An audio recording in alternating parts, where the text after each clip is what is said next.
Ladies and gentlemen, whether you're an iPhone lover or an Android enthusiast, here's news that will surely make you happy. India is all set to become the global tech manufacturing hub. After Apple, Google has now announced that it will be manufacturing its Pixel smartphones right here in India. Now, Pixel 8 is what they'll start with, and it is expected to roll out next year. Union IT Minister Ashwini Vaishnaw tweeted about the decision today. Take a look.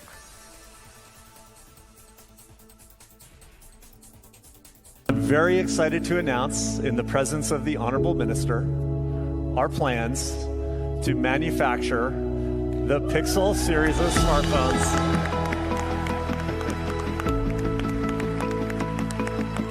in India. Now, Times Network also spoke with Minister Vaishnaw on the big decision. Take a listen to what he had to say. Pixel 8 will be manufactured in India. This journey of Make in India, which Honorable Prime Minister Shri Narendra Modi ji launched in 2015, that journey has established India as a major destination for electronics manufacturing, as a trusted value chain partner. I'm not saying supply chain, I'm saying value chain partner, because today many of these equipment are designed in India. As Google people were telling, the most important component in this is the Tensor chip, and Tensor chip is designed in India. So this is a very big achievement for the country, achievement of our Prime Minister's vision that Google Pixel 8 will be manufactured in India. Now, remember, India has emerged as the second largest manufacturing hub for mobile phones. And let's take you through a bit of numbers, a bit of stats right now. Currently, there are about 6 million smartphone users in India, and that number is expected to reach 1 billion by 2026. The surge, by the way, is happening largely in rural areas of the country. Between FY22 and 23, mobile phone exports in the country increased by about 45,000 crore.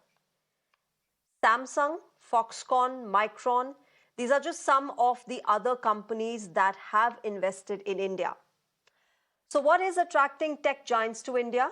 Why the sudden shift from China? I ask my guests tonight.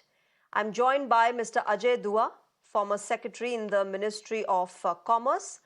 I'm also joined by Prasanto Roy, public policy and technology analyst, and Dr. Jaijit Bhattacharya, president at the Center for Digital Economy Policy Research, also joins me on the broadcast. Good evening, gentlemen. Thank you very much. Welcome to Mirror Now.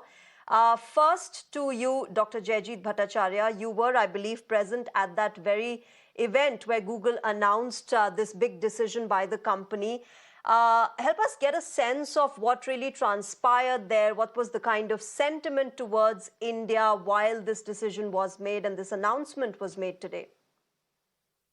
Yeah, I think one must appreciate the forces which are driving smartphone manufacturing into India.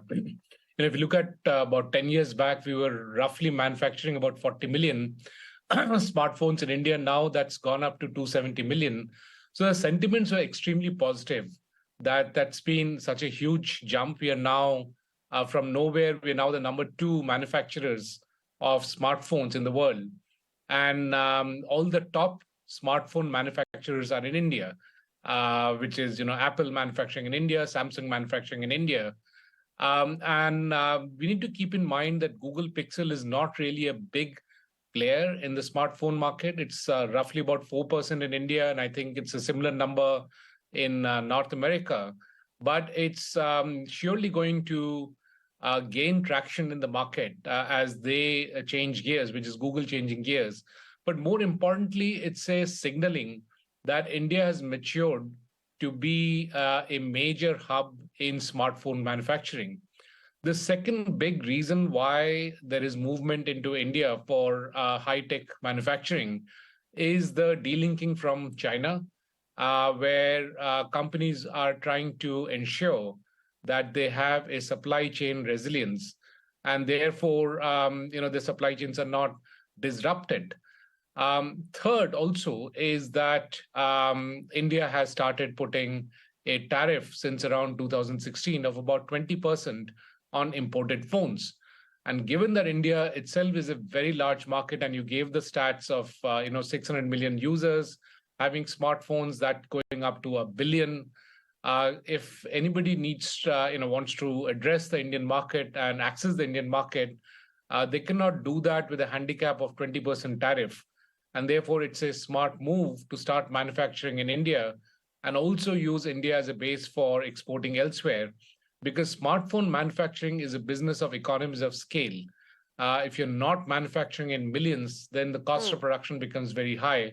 And so if you're already manufacturing for the Indian market, it makes a lot of sense to start exporting elsewhere from India. So these are basically the drivers of the movement of smartphone manufacturing into India. And the atmosphere during the launch of this particular news was absolutely electric. The Google community sitting there were very, very excited. And so was our Honorable Minister of Electronics and IT, who was clearly very, very, very happy with this decision. And as they mentioned, both the government and Google worked very closely to make this happen. So it's a great step forward for high technology manufacturing in India.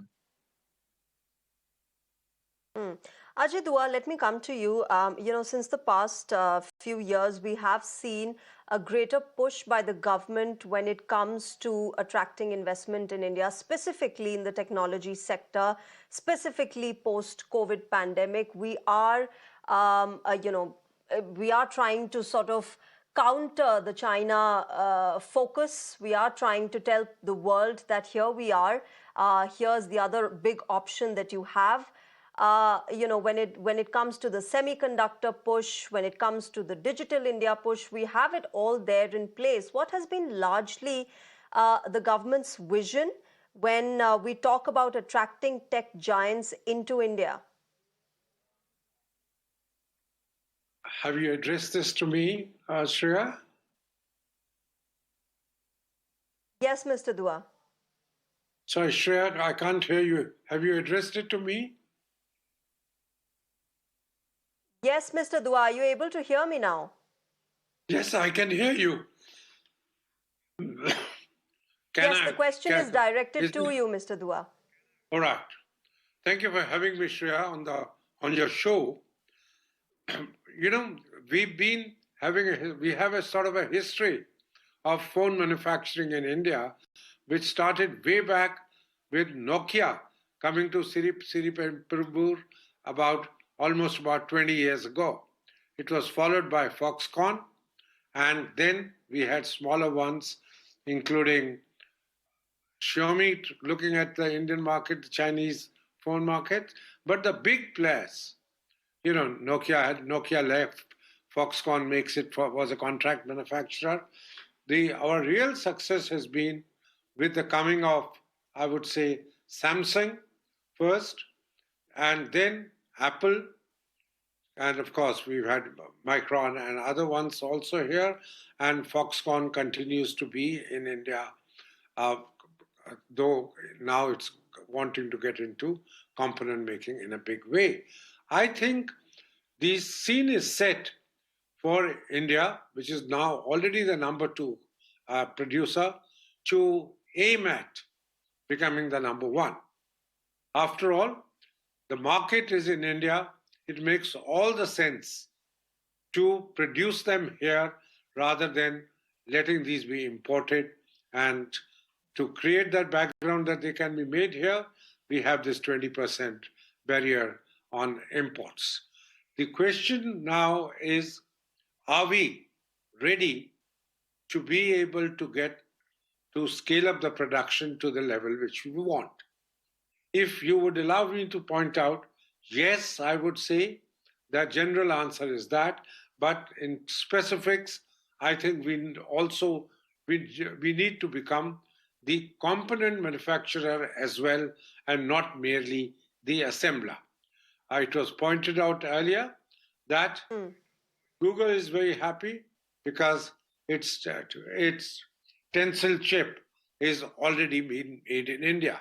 I would like to see India to emerge as a component maker for all the smartphones which it intends to make and for which confidence has been reposed in India by the large global big names the world over. Okay. Second, I'd like to see Okay. continued emphasis to ensure that the productivity of labor in India in this sector continues to grow because that's an extremely important input. The cost of producing it has to remain reasonable if India has to become a number one hub. And it should be possible. Do we have because that? But all these let me get in Prasanto Roy, Ajay Duaji, into this discussion. As Ajay Duaji mentioned, Prasanto, the thing about skilled and unskilled labor that we need to produce, and that is something that China has strengthened over the past several decades. Its labor force, therefore, contributing to low-cost manufacturing and being an exporter of low-cost equipments. Is India on that path? Is India already on that path? What do we need to do to move towards that direction? Well, clearly, I don't think the issue is with labor-related challenges. We have issues around the supply chain ecosystem, as Mr. Dua said. So keep in mind, Google, the Pixel is actually 1% of the market. It's less than 1%. It was about 0.3% up to last year or the year before. Now it's at 1%. Keep also in mind that the localization of Indian phones' average level is about 16% now. Apple has reached about 6 to 7%. Apple, when it started the Made in India journey, it was at less than 1% share. Now it is going up to 4%. So that's pretty good. I would disagree slightly with Mr. Dua in terms of the success stories he mentioned. I think the real success story has been with the Chinese phone manufacturers. If you look at, whether it's Xiaomi or Oppo or Vivo, they're the ones, with massive volumes in terms of manufacturing here. So they're the ones actually who brought in the ecosystem of suppliers, some, 25, 30, 40 different suppliers who are now actually supplying to a whole lot of the others. Samsung's also another success story. I think they have about maybe 30-35% localization. Apple's is also low because, their markup is very, very high over. I think gradually we will get to see that ecosystem expand. It's not going to really cross very high levels because a lot of the expensive components are actually brought in here. But I think going forward, it would be great to see the ecosystem of suppliers really expand so that this localization goes up from the 10 to 15% level. And for Pixel, I'm sure it's going to be less than 5% at this point. It's going to be very difficult to jump straight into the 6, 7, 8% or 10% that Apple is heading into right now. And get from there to somewhere in the 30-35% with Samsung is kind of touching, and some of the Chinese players are probably hitting there.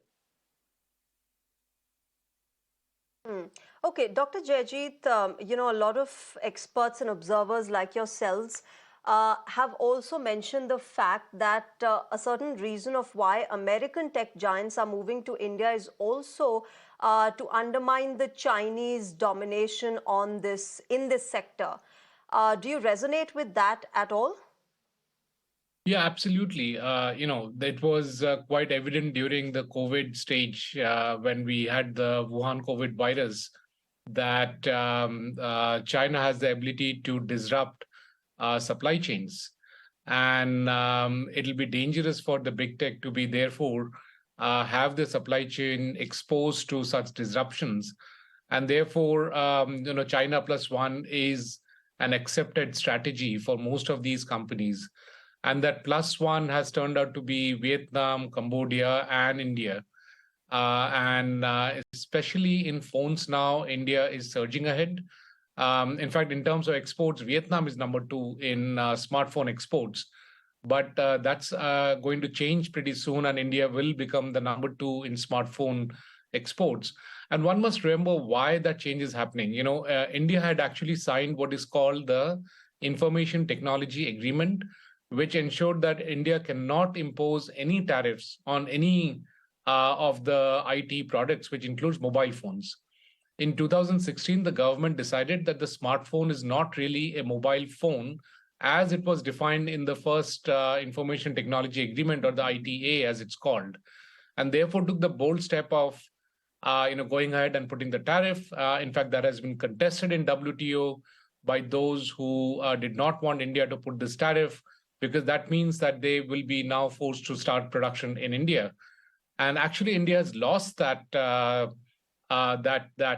case in WTO, and then took the step of actually going through the appeals in WTO. And unfortunately, or fortunately, WTO does not have an appellate authority in place.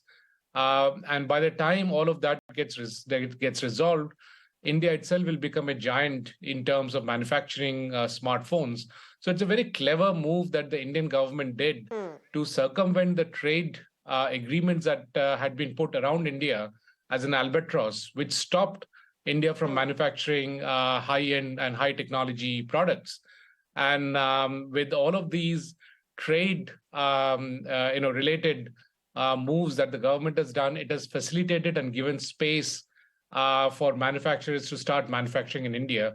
And that's a complete background to why India has suddenly become the number 2 manufacturer of smartphones globally, and it's continuing to grow. With Google coming in, as I said, the coming of Google is a great signaling. It's not just that there'll be great volumes added in the short term, and their production is to go live only next year. But it's actually a great signal and a vote of confidence for the ecosystem that India has in high-tech manufacturing. Ajay Dua, one of the great challenges and one of the biggest challenges that experts believe in this growth for India has been the country's poor infrastructure, they say. And now India has ramped that up. It is estimated that India will spend about 1.7% of its GDP on infrastructure. Do you think that is something that we can overcome? Also, what are the other challenges that the country can face in achieving its goals? Shreya, certainly the improvement in infrastructure, physical infrastructure of connectivity, as well as power, electric supply, that's helped us. That's helping us a lot. Because IT does need good quality power as well as good quality infrastructure. And we were talking a little while ago of our comparative advantage in terms of costs. It would help reduce the logistics cost, which is considerable and was estimated to be between 12 to 14% of the GDP till a couple of years ago. But it's improved a bit. What concerns me a little more is that the technology is going to be constantly evolving in the electronic sector, and that includes smartphones. Smartphones of yesterday may not remain smartphones tomorrow. So what I'm kind of encouraged by is the fact that the big names like Apple, Samsung, and now Google, who decided to come to India, Samsung some years ago, and the other two more recently, will bring with, if we support them by way of good regulatory ecosystem, they are encouraged by it, that the logistics is working, the government is friendly, both at the center as well as in the states, they would look at investing more and more here, and with that would become technology, the much needed technology here. But they would need an assurance that in terms of our IPR, our intellectual property regime, their technology is protected, their patents are honored, and that the Indian government has a system so that if there is a grievance, it gets attended to quickly, it gets connected in our dispute resolution system all the way to the judiciary. The various tiers of judiciary also decide the matter quickly, and this moves on from tribunals to the judiciary at the upper levels, higher levels. All that would have to become much more friendly Smoother and to faster, businesses. perhaps. Yes. Yeah. And along with that, and I would say that the capital inflow, because these are capital intensive, labor intensive, they certainly are in terms, if they come to India, a few more things can be done by the labor. But by and large, automation Yeah. in this industry is going to be huge, and that's going to require capital. So we have to be looking at how to reduce the barriers to FDI inflows, particularly into the sectors which we Okay. want. And as was mentioned a little while ago, Okay. we just have a short window till the WTO's ruling on that subject gets finalized, with the appellate board coming in sometime or the other. The previous president of the United States wasn't in favor of Yeah, so we'll WTO. have to see what ruling is given by the WTO. Let me give the last word to Prasanto Roy before I wrap this discussion up. Prasanto, we've been talking about a lot of nitty-gritties and technicalities that are involved in today's decision and the journey forward. But the one thing that concerns and is there on everybody's mind is, how is the Aam Aadmi helped? How is the Aam Aadmi benefited in this move? What does it do for people like you and I who are on ground using smartphones? A quick answer there, Prasanto, before I wrap this discussion up. Yeah, well, Google's Pixel itself, the fact of the Pixel being made itself is not going to make that much of an impact. Keep in mind, worldwide, Google's numbers are 10 million, which is really tiny. But I think what's important here is that Google is demonstrative. Google makes Android. So the Pixel is a demonstration project for how good Android can be, how far it can go. Android has 95% of the mobile operating system market in India. Apple has now reached 4%. So to have the iconic test bed of that Android system here is great. And we have pretty much the entire ecosystem, therefore, being made in India to different degrees, to a 10%, 15%, 20% kind of degrees. I think the pricing will be, obviously price benefits are there and it's kind of weighted against that 20% tariff, etc. We are still not export competitive in mobile phones also, even with the PLI, etc. So, but I think we're going to be seeing better model selections, model availability, and pricing for the Aam Aadmi too, not just because of Pixel. All right, all right. We'll leave it there. Ajay Dua, Prasanto Roy, and Dr. Bhattacharya, thank you very much, gentlemen, for joining us tonight and helping us understand this big decision by Google and how it helps India. Thank you very much.